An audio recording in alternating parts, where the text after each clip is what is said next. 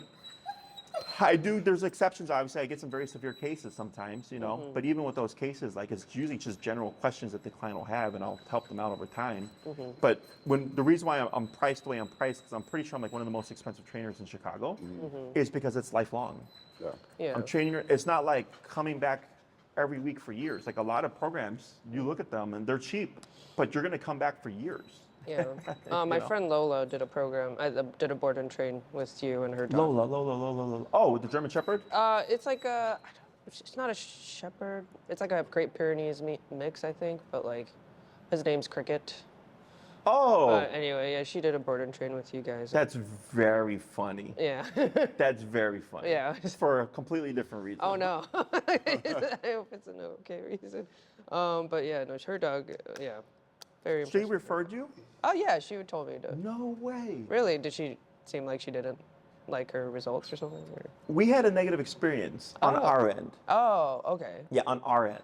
Oh. Now, like the dog was trained easy peasy, social dog from what I remember, big floofy guy. Wait for Ken to pick up the dog. Yeah. But she never paid for her e-collar. Oh. Yeah. Yeah. Outstanding bill. Oh And no. then we emailed and called, and then nothing. Wow. So that's why I'm surprised. Not to put Okay. anybody's laundry out there, but I'm like, that's some BS. That's like a $400 system. Like, Yeah. No, that is, Okay. Our laundry was worth sharing. Okay. I didn't it's know okay. I'm she- not gonna go Yeah, and then no. knock on her door or anything like that. But just interesting. Well, I appreciate that she sent the business, so hopefully that Yeah. just kind of helps. Maybe that helps. That's a bad reference, but that's why I mentioned. That's not reflective of our behavior. Yeah. No, you're fine. Now we charge everybody up front. God. Other questions? No, I think that's it for me. I hate to be like that kid in the class. Like, I'm not sure what the correct questions are to ask right now because, you know, my biggest concern is also just a structure. And to be completely honest, like I think, you know, since we were partners, but she has not been consistent, and I would like to learn how to be consistent Oh. as well. Like, Nah, it hasn't been consistent. I Well, would not say that. I think it's just because when we started dating, he had a different perspective on how he should. on how a dog Train should her, be sure. behaving. And you seem to I- have like a very disciplined, strict. I do, but I've also had a lot of family dogs and dogs that have been Well, he well has a very. trained and He's like got a they- pretty they- strict sense of what he wants a dog to. Go ahead and bring her towards you, because Okay. then she's gonna sit too far. So Well, go and pull the- towards you as you were. All right, come here. Boop, boop, boop, boop, boop, boop, boop, boop, boop, boop, boop. And then there you go. Excellent. Most of my family dogs have been trained. The consistency is there, and I think I'm happy to be to do the consistency. But as soon as I feel like I'm not, I will listen to instruction from somebody who is a professional. yeah, I'm not. I don't claim to be an expert. Sure, trust me, this is not the first time I've come across Yeah, this. yeah, I've been doing this for 15 years. Yeah, 15 I'm years. sure I've seen it you're all. used to seeing this. Yes. with Now, couples. a couple of things. One, it's just no one wants to hurt their dog. no. And I think that's the biggest thing is that when we use these kinds of tools, people think like they're hurting their dog. You know, but once they start to see the progress and then they see like, okay, my dog's responding really well to this or what have you, they start to kind of build that self-confidence. And it gets better over time from what I've seen. Now, I've also had people that were just uber soft. And then shouldn't have the dog that they had. You know? Yeah. Like I've had super soft people with like 100-pound Rottweilers, and they're like, "Oh, I can't discipline this dog." I'm like, "You got a killing machine here. I mean, if you don't rein that in, like we got a really big problem." You know, obviously you don't have that here. No. The other thing is I use logic a lot to win people over, and like I mentioned earlier, you know, if she jumps on one of the kids, even out of the friendliness, right? Like if they fall and hit their head on something like a corner or something like that's a big risk, right? So that's why the obedience and the discipline is necessary because it helps us prevent that from happening. You know, I wouldn't want that like when I work with my clients, especially like the consult I had earlier, the dog has tried to bite the owner. Oh, Right. So I was like, well, we're gonna have to confront that problem, but I have to help the owner confront that problem as safely as possible because I don't want anybody getting bit because of something I told them because I'm gonna feel like shit about it. Yeah. You know what I mean? Yeah. So I get it. I'm a human too. I work with you guys as best as I can, but I can only take you as far as you're willing to go, is what I tell everybody. Okay. And I don't. So the one, I guess, other con about a board and train is if your dog's number is 80. Again, I don't have a problem with it, right? But when you pick her up and I'm like, hey, by the way, right? You have to I'll just be okay carry that with over. Yeah, that's when fine. we do I the can- I can in-person. do that. When we do the in-person, Okay. you're kind of working your way up there on your own. So you get more comfortable as opposed to just being handed your dog and going, it's 80. Does that make Yeah. sense? Now, I do talk it through. I show you real time, 15, 20, 25, 30, all the way to whatever that number is. So logically, you should go like, okay, that's why Jesse's at 80, right? You're going to see the process. And I do that intentionally. But it is very different when it's like, here's your dog and you have to be at 80, I hope it's 15, I hope it's 20, it just makes everybody's life easier. But it could be high and there's no way for me, unfortunately, to predict Yeah, that. and that's fine with me as long as there's like a professional opinion that recommends that. I am fine with it. and I can, You're going to see some stress. I think I mentioned earlier, right? Because e-collar is a stressor. I will work your dog through everything if we're doing a board and train, okay, which is super important. So like, let's say she becomes anxious and then she becomes very resistant. I have a Shiba here. You might hear him maybe. One of the worst dogs I ever worked with, okay? jeez, okay. Puppy mill dog, Shiba, first-time dog owner, okay? Yeah. I put a slip leash on him just to kind of rein him in a little bit for the consult, and he pissed and shit everywhere. Oh no. All right here. Wow. That's why this spot is so clean. So, and he shrieks. You put the slightest amount of pressure on him, he screams. He's not hurting. That's what Shibas do. They scream. Yeah. Okay. So the first few days were terrible because it was just constant screaming, peeing, and pooping all over the place. And then we finally we found something that worked for him, and then kept continuing pushing him. He's not going to get as far as any other dog, and this is the first time in 15 years, but he's going to be a hell of a lot better than when he was when he first came, because the owner couldn't walk him. She's like, Jesse, I'm walking him, and he stops, and I pull him, and he screams. And everybody's looking at me like, what are you doing to your dog? And I'm like, I'm just trying to get him to walk 5 minutes that way so we can go home, So, All right. yep. So Bring nothing in- in this behavior is something you haven't seen or isn't Correct. corrective. Okay. Even Correct. the whining and Very stuff like- rare that I get thrown for a loop for Okay. my dog. Sure. Okay. Okay. It's comforting to hear. Let me think here. So the most common question I think covered earlier is when does the e-collar go away? When you need it, it doesn't. In terms of, this is frustration, so you're gonna just pull towards you. Pull, pull, pull, pull. Yep, pull, pull, pull, pull, pull, pull. You got it, right there. Wait a minute. Hold up. There you go, now relax.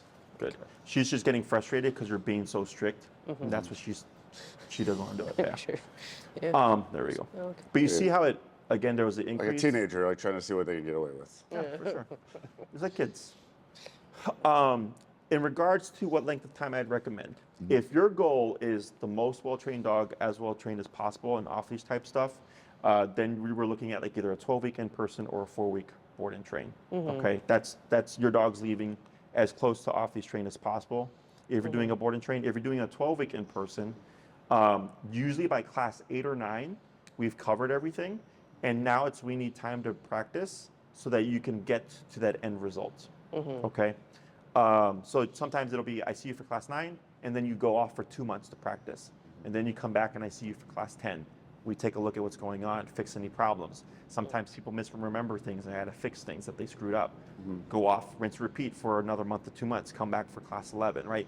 So that's where those things take longer because you have to go off and practice so much. Okay. With the board and train, at the end of 4 weeks, your dog will be off-leash trained with us, but now we got to transfer it over to you, and then you got to do your The work work, to get it yeah. there. And that is a variable. If you practice every day, you're going to get there a lot faster. If you practice once a week, you're going to get there slower. Yeah. Okay. For sure. But all the skills will be there. Does board and train start at different times depending on when you want to start have the dog in, or is it like a class, like a group class kind of? The board and train? We mean Yeah. for the follow-ups or for the? Oh no, I mean like just like for the curriculum, I guess. Like, Are you asking when the start is there times like are? is there like a different start time, like as like a class? So board and train is when the dog is left here for a period of time. Yeah. So it just starts when. Yeah, you Okay. drop your dog off, right? Oh, okay, So what happens so- is you drop your dog off. I thought there would be like a class, like, or if it was like as a group. No. Okay. We do hourly rotations is our part of our day-to-day structure. Okay. When you drop off your dog for board and train, they're dropped off. Once I get back, because I do morning transports, I get them and I start the training process. Day one, I cover heel part one, working level, heel part one, place command, because heels, again, super important. And place is right away, we're doing duration work. Duration work, if you look up on our TV here, you can see like Quinn right now is standing, which is okay. But you see how these dogs are all laying on the beds? That's duration work. Okay. There's dogs playing, so like our playpen is down here. You can't see it. Dogs are playing. Dogs are on treadmill here.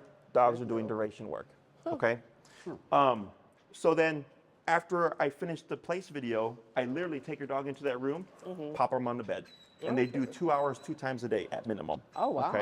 Okay? And they just stay on the bed. Sometimes they do longer. So like anxious dogs tend to struggle with sitting still for a period of time, as you can see. Yes. So if I see she's struggling, she might do 3 hours or 4 hours, 2 times a day. Every case is different, right? Okay. Day 2, I cover heel part 2 in the stay command. Day 3, I cover sit down and recall. So that's why I was like, the first 3 days I get all the training done. So then right away, we're using all the training every day for the rest of that program. Most board and trains, they teach one thing a day. They'll teach, sit the first day, stay the second day, right? So if your dog is doing a 1 week program, on the 7th day, they really only practice some commands just for a couple of days or a day or so, right? Whereas for us, at the end of the 3rd day, they've covered everything. So even if it is just a 1 week board and train, for at least 4 days of that program, they're practicing everything. Okay. Does that make sense? Yeah. Asking about the structure. So when you say there's 1 week, 2 weeks, 3 weeks, 4 weeks, 12 weeks, up to That's the why 4 week, Okay. 1 week program is basically everything. It's like a consolidated version of that, or is it just like some baseline stuff? Like The 1 week? yeah, I The guess 1 week is just on leash. on leash. Okay. Yes, yeah. yes. So it's I do really, cover so, recall. so each week basically progresses up. Correct. like, So kinda like- first week is on leash, or short leash, I should say. Yeah. Second week, we progress to a long leash to build towards off leash. Third week, if the dog is a dog social, we do long leash training in the group of dogs. And then the 4th week is they're completely off leash in the group of dogs doing their training. Okay, to make it more distracting. So the longer we have the dog, the closer they are to being off leash. 4th week being they are completely off leash. With us, they're capable of doing it, and then have to transfer that over to you. Okay. If you did like a 2 week, we get the foundational off leash stuff done, but then you have to do the rest of the work to get them to full off leash if that is your end goal, right? It just comes down to how well trained do you want your dog to leave here. But there will always be work on your behalf, regardless. Yeah, of course. Sound like you're more in favor of the program where it's not board and trained almost. In person is better just because you learn so much more. Yeah. For quicker results for Yeah, board and train. but it's just, it just takes longer. Sure. It's going to be at least 3 months back to back, week after week, right? And then the last 3 classes would be split up over the course of time. I've had clients where they'll wrap up their program, like they'll do up to class 9, and then I don't see them until like the next year. And because we got winter, we got fall, winter, and then spring, right? Yeah. So then I won't see them like the following summer, which is completely fine because it just gives them, 6 months to like just practice stuff. And then in the meantime, if they have questions, they'll ping me with an email and I'll answer the questions and all that stuff. That's not a problem. But yeah, that last stage does take time and also confidence. I got a lot of reactive dogs, and so it causes PTSD for some clients. They get anxiety. So if they want off leash, they take longer, because they have to rebuild that trust. They have to really know, like, okay, this training is working, and I will trust this dog to be off leash or whatever. Now, will the dog be at a dog park? No, if it's not social. Right? But they can at least go to Lincoln Park, find a nice little pocket, and then play fetch with their dog and not have to worry about the dog taking off, chasing after a person with their walking their dog. That make sense? Absolutely. Yeah. So the 12-week in person and the 4-week board and train both accomplish the same thing, just in different time frames. Yeah. Time frame. And if you did I wouldn't suggest this, but if you did like a 3-week in person, a 1-week board and train covers way more than a 3-week in person would cover, just because we train dogs for a living, Yeah, you know? for sure. So with like a 3 program, it's just walking on leash. And then if that is going really well with the client, then I can maybe squeeze in recall, or I can squeeze in like the place command. Whereas a 1 week board and train, I'm covering sit, stay down, come place heel. I'm covering all 6 commands in the 1 week, so. Okay. Other questions? So I think we came in with the expectations to end up board and train, and then so if we do like the first week or 2 weeks, is it something like we could still come back, obviously program for in person? Is the thing Or I don't. like do the in-person training as a follow-up program? I'm sure you offer something Oh, but similar. the board and trains come with follow-ups. Oh, so you Okay. we would. You have get to the come in-persons afterwards. and Gotcha. Yeah. After the Sure. Yeah. initial train. I've had people, trust me, and the part of me is like, yes, money, please, would say, yeah, do both, right? But the board and trains come with follow-up. So it's like, Yeah. there's no, if you want it, like, let's say you did like a 3 week board and train and you use up your follow-ups and then you needed it for something else, Yeah. you could get more follow-ups if needed, but it's very rare. Okay. That's sounds great. That's actually. That's why I said, like, I come in, Yeah. you tell me what you want. Now, if you said I need this X, Y, and Z, and I said you absolutely have to do this program, and then you choose a lesser program, well, then I'm obviously not going to get to everything. Yeah. you Yeah. know? Yeah. But as long as you're like, yeah, if this is what I want, and just said this, in order to get this, this is what's needed. Yeah. Then I go, yeah, I'll get it done. It's not a problem. Yeah. Okay. Yeah, I think we were definitely leaning more towards the board and train. Because your dog is a simpler case. Like if Yeah, there she's- is like aggression or stuff like She's that. not a we're bad scared. dog. She's just not a good dog. You know? I got you. I said else. She's decent. She's fine. She just needs some structure, and I've been very loosey-goosey about it. It'd be good to just kind of reset that with her. And, Yeah. Trust me, when you get a well-trained dog whose behavior is like so much better, you're like, Oh, the stress is like, yeah. I mean, Oh, yeah, you know, for sure. when she starts whining inside the house, it's just like, I don't know what I can do right now. Yeah. So it would and be with nice the call, to, like we can correct that yeah, stuff. it'd be nice to have tools for that. Ideally, what would happen is through the structure, this would go away inside the house. That's Yeah. typically how that works. I would Okay. love that. Yeah. So we always do that approach first. You implement the training, the discipline, the structure, and go, what does this fix? You would be surprised how much just structure fixes, right? Like when I get my in-persons and then there's like leash reactivity and they come back on class 2, they're like, sometimes it's like, Jesse, there was no reactivity this week, right? I wish all my cases were like that. And others are like, oh, like it's 50% better. That's already 50% Yeah, better. yeah, that, You know what I mean? Like that's a big chunk. It's very rare where a client comes back, they're like, I haven't seen a change. That tells me that I got to work for my money because it's going to be a more difficult case. Yeah. So, And for older dogs, it's not as, like, you wouldn't say there's that much of a difference? No. Or, okay. you may see more stress because they've gone 5 years Without, without any formal discipline. Yeah. Right. So now when they get hit with the real discipline, then it's like, Yeah. oh crap. Yeah. So that's where we see heightened stress. Older dogs also tend to have higher numbers. I think just because they're older, like their senses aren't as As sensitive. Yeah. exactly. You know, does that make sense? Like Yeah. the nerves. I had a dog that was, So same thing. Things hurt more now. yeah, trust me, I'm feeling it, man. I got 3 more years till 40, and I Yeah. felt like this. for, like, Likewise. Right there. So, but yeah, that's the only thing really. Okay. It's just because they've gone so long without formal discipline, we expect to see higher stress. All right. Okay. Awesome. But nothing that they don't get over in the course of time. Okay. That's great. Okay. Other questions? I think I'm good. Where do we start? Yeah. When can we start? So talk about it. Yeah. Decide what you want to do. Okay. Once you have like a decision, you can ping Tina. I also email her and I give her my recommendations. Okay. Okay. But if your end goal is like you want the most well-trained dog, then you want to do 4. Okay. Yeah. The shortest I would go is a 2-week program. Yeah. Okay, that's the shortest I would go. Or in person terms, 6-week or 12-week. Right. 9's a nice middle ground if you decide doing that. But if you do 12, we'll get there to the off-leash stuff. It'll just take longer. But yeah, minimum 2 week for board and train. 4 week is if you're like, yeah, if we're gonna invest now, might as well just do it. Yeah. We don't prorate programs. So if you did it, we had this happen where a client did a 2 week. and then they came back and they did another 2 week. So it was $2,750 and then $2,750. Okay. Right? If they would have just committed up front, it would have been $4,750. So they would Yeah. have saved like $1,000 or something Do like that. you? Okay. Like I know I've had friends who've like sent their puppies to like a puppy boot camp or whatever, and then they've gotten kicked out of the program. And Yeah, the only time I've had to kick out, it's happened, Okay, it has. is because of the owner. Okay. Oh, okay. Because of the owner, All right? They don't like the e-collar, Okay. whatever, right? And I'm like, we had the consult. I told you this. Like I had a dog. It was a feral dog that was from Argentina, Oh my goodness. and also screamed Oh jeez. because it was a feral dog, Yeah. right? The first trainer they worked with, they quit. The owner quit. The Oh. trainer. Okay. Okay. That'd be bad, right? The dog they just quit.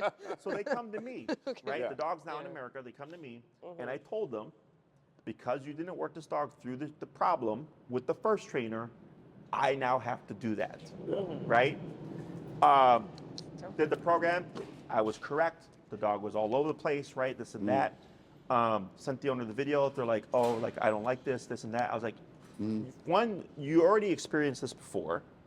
In the call, so I said this was gonna happen, and it was so much back and forth where I was like, just pick up your dog and go. Like I'm not gonna deal with you. Yeah. The dog's not a problem. But it's not. Yeah, It's okay. the owner. As long as it's never the dog. Correct, yeah. That's good. The Shiba, right? I did call her on day 3, and I asked her. I said, "Are you really gonna keep this dog?" And she's like, "Yeah, I'm committed to the dog." I'm like, "All right, because I'm gonna have to make some adjustments here because this dog is not like any other dog, right? Because Wow. it's a puppy mill Shiba, first time dog." So I saw so to be honest with them, right? Yeah. I was like, if you want, you could take this dog back. I don't recommend you keep the dog, especially as a first time dog owner. And then bring another dog, and I'll reset the program. It's only been 3 days, and then I'll train that dog, Oh, right? Because okay. I'm trying to make a good dog, a bad dog decent here, Yeah. as opposed to a good dog great, Yeah. right? You have a decent dog, okay? So your dog is going to get much further. Yeah. But this dog, I got potty training. Anytime I put him in the kennel, Oh, the no. moment you put him in, he pees and poops Okay. because he's a puppy mill dog.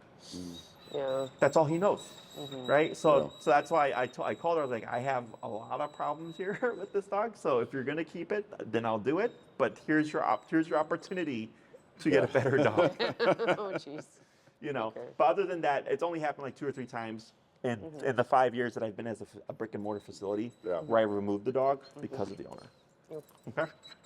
All right. Thank you. Yeah. Yeah. That's, There's no dog that. That's untrainable. Correct. Okay. That's a relief to hear. Yeah. It is. We get a lot of dogs that only come here. Okay.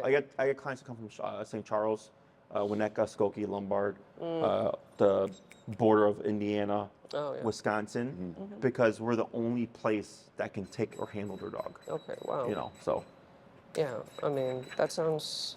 Yeah. They're a stone's throw from here. We're just on. Yeah. Well, we're in Logan. Logan Square. Yeah. So oh it's nice. so We it's used to over be at- in Logan Square. Yeah. Yeah, I saw you I guys saw that back you in the guys had, day. like, Yeah. Yeah, we were on Diversity in Campbell. Yep.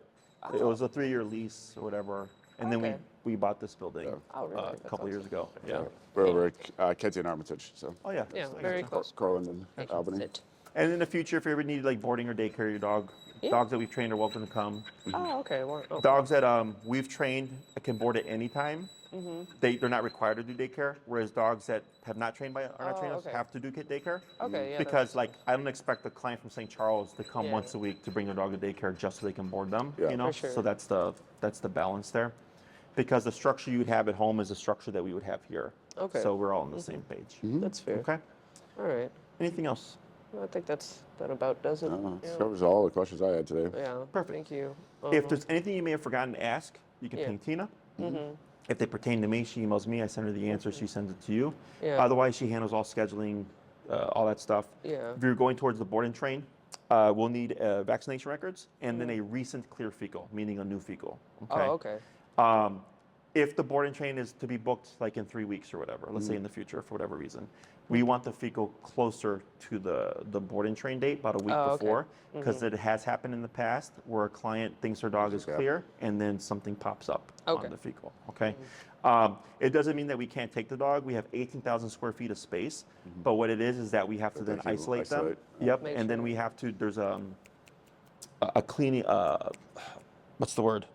Disinfecting fee, because every time we take them out into the pen, we have to disinfect everything Okay. so we don't get other dogs sick. But once we have it clear, then that no longer applies because then we're not worried about having to clean up all the time for a Okay. dog. So As a general rule, like how soon in like realistic days or weeks So can a program begin? can the board and train? Like, just I only take 4 at a time. Right now I have 3. And I have 2 coming at some point, I think next week or 2, right? Okay. So unless 2 people, this happened to a guy once. Yeah. Is there a He wanted to do a boarding train, and Yeah. within 3 days, I got booked with 4. Like he was Oh. trying to get on right away, No, but he no. kept dicking around and like not responding to us. Okay. And then we booked 4 because it's first come first serve. Yeah. Yeah. Then he turned around and it's like, sorry, dude, like we're booked up now. Like, Okay. so Is there a way? I mean, I think we are gonna probably opt for that. Is there a way to kind of reserve the spot? yeah, if you know your dates, Uh-huh. tell Tina. Okay. And in the moment, it's just half down to hold your spot, but we are paying full before the program starts. Okay. Yeah. And Okay. yeah, is there like a day that it starts before? Any day. Oh yeah. Okay. Any day. All right. Yeah, yeah. All right. We just want to make sure that we get the fecal in. Yeah, If your fecal. vaccination's up to date, that's not a problem. And in the fecal, all you do is take the stool sample, take Yeah. it to your vet, right? Yeah. So if your goal is, I want to start like next Monday or Wednesday or whatever, right?